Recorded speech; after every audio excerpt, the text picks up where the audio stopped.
Hello, আসসালামু আলাইকুম। রূপাঞ্জলের পক্ষ থেকে আপনাদের সবাইকে স্বাগতম। আমি ভালো আছি, আপনারা সবাই কেমন আছেন? দেখতেই পাচ্ছেন কতগুলো মাছ নিয়ে হাজির হয়ে গেলাম। আজকে কোনো রেসিপি নয়, আপনাদের সাথে শেয়ার করলাম আজকে আমার এই মাছের ভিডিওটা। এগুলো হচ্ছে বড়শিতে ধরা মাছ। আমার এক ছোট ভাই বড়শিতে ধরেছে এবং আমার বাসায় দিয়ে গেছে। আপুকে খুব ভালোবাসে এই জন্য। আর আরও একটা বিষয় আছে যে আপু তুমি একটু রান্না করে দাও, আমরা তো রান্না করতে পারি না। যাই হোক, ওদেরও রান্না করে দেবো, আমিও খাবো। খাওয়ার মধ্যে কিছুই আসে যায় না, কিন্তু মাছগুলো দেখতেই খুব ভালো লাগতেছে, তাই আপনাদের সাথেও শেয়ার করতেছি।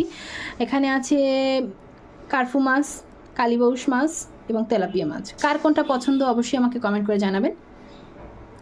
এই কার্ফু মাছটা কিন্তু আমি অত পছন্দ করি না, বাট একটা সময় খুব কিনতাম। এর কারণ হচ্ছে আমি এটার পেটের মধ্যে যে ডিম আছে ওই ডিমটা খেতে খুব পছন্দ করি। ওটা দিয়ে বড়া তৈরি করে খেতে আমার খুব ভালো লাগে। কে কোন মাছ পছন্দ করেন অবশ্যই কমেন্ট করে জানাবেন, লাইক করবেন, কমেন্ট করবেন এবং শেয়ার করবেন। রূপাঞ্জলের সাথেই থাকবেন, আমিও আছি আপনাদের সাথে। ভালো থাকবেন, সুস্থ থাকবেন, ঈদের অগ্রিম শুভেচ্ছা নেবেন।